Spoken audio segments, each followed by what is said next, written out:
I think the whole world has to get used to this. We are going to watch sausage being made. Right. And the outcome of this, hopefully, is free trade.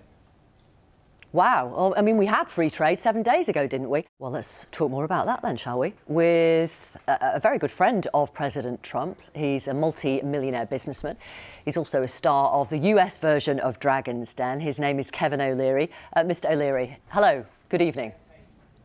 Thank you so much. Thank you for being with us. I want to play you, first of all, if I may, a clip of the senior correspondent of Fox Business. You may know him. He's called Charlie Gasparino. Have a listen. You know, who capitulated here and why? And, you know, I don't want to say this because I'm a patriot. I'm an American. But it is the White House who capitulated based on everything I hear and all my sources. And the reason why is because of the bond market and what happened last night. Is he right, Mr. O'Leary? It's part of the puzzle.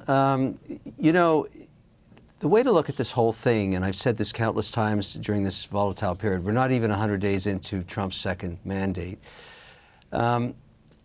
With Trump, and in case you know everybody's known him now for 12 years, you have to differentiate between the noise and the signal.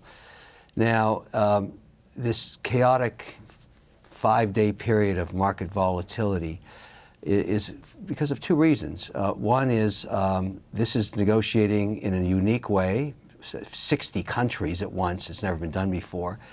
And one exclusion, let's call it China. It's different than the other 59 because China is a different kind of negotiation. As you saw, we're ramping up tariffs on China while we're trying to negotiate, at least Trump is, some kind of reduction in overall tariffs and then a reduction in trade deficits. But he's doing it live and open and transparently. So it's like watching sausage being made, and it's very uncomfortable for financial markets. What Gasparino was talking about is 50 basis points of volatility in some of the durations on treasuries. That may or may not have been because Japan was selling. That's the speculation. You don't know. But overall, it's the equity markets that are showing the most volatility, 2,000-3,000 point swings. Well, I think the whole world has to get used to this. We are going to watch sausage being made. Right. And the outcome of this, hopefully, is free trade. Wow. Well, I mean, we had free trade 7 days ago, didn't we? You say it's going to be volatile. It's like sausage being made. On the 4th of April on Truth Social, Donald Trump said to the many investors coming into the US and investing massive amounts of money, my policies will never change. On Monday night, he literally said to the world, there will be no pause in these tariffs. He said this afternoon as the US government bonds were being dumped, be cool. And he's had to pull back. So again, it's focusing on the signal. What is going on here is a massive negotiation for world trade. And no, there has not been free trade. Countries have been very specific, including the UK, on really accelerated tariffs on certain commodities. They're going to have to come off. It's going to be much more competitive in all products and services by the time this is over. Well, same for Canada, same for Mexico, same for Germany. But listen, it's never, this is how it's going to be. So I would say to everybody, and look, I don't shill for politicians. I shill for policy because I have to make investments. Absolutely. I have to make economic decisions. Ask you, absolutely. You are a very successful businessman. You will know the uncertainty is terrible for business. How is the US a stable place to invest when President Trump is doing this with tariffs, you know, every 24 hours? Because what's the end goal? If the end goal is to open up markets so that I can go and do and sell my goods and services from a company in Florida into the UK without any tariffs, I'm interested. And by the way, these volatile markets, everybody that's been an investor, including me, has seen this movie before. Okay, so we had a 20% correction. I've seen it. I've seen the movie multiple times. We went from a 22 PE to 17. Yeah, but do you accept that the uncertainty stops people investing? It pauses everyone's decision making because they're wondering what President Trump is going to do tomorrow.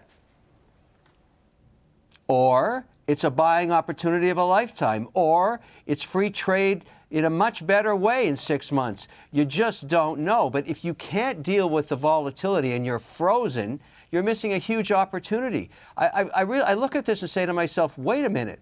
if I can actually sell goods and services in the UK with 0 tariffs, I'm really interested in investing in the UK. The same with Germany, which I would have never done before. Okay. The same in France. I mean, I think, look, I can understand how you can call this, you know, inconsistent, and you would be right.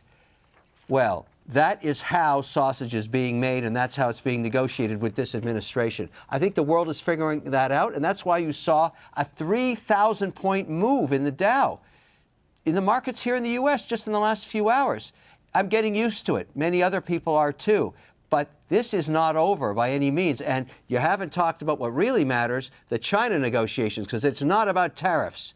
It's about leveling the playing field on all kinds of issues that have not been dealt with for 20 years in the World Trade Organization with China. Now they're being dealt with. IP, access to markets, litigation rights, shutting down Chinese companies that are listed illegally on American exchanges. I hear you. And you will know that they have said they're not going to back down either. So how does that impact on the global economy when the two largest economies in the world are at loggerheads?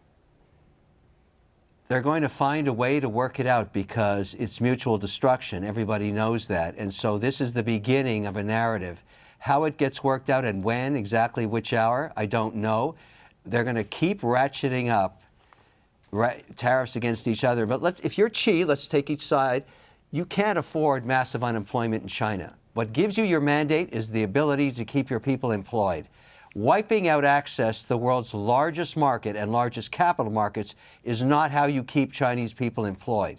As far as American companies and the American economy, we all want access to the Chinese market, the fastest growing in some ways, or at least the closest second market on earth, but we want it on a level playing field.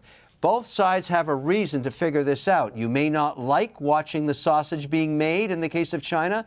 It's a far more different narrative than that's going on with the other 59 countries. Okay. And to try and negotiate all this at the same time is unheard of, but that's what's happening.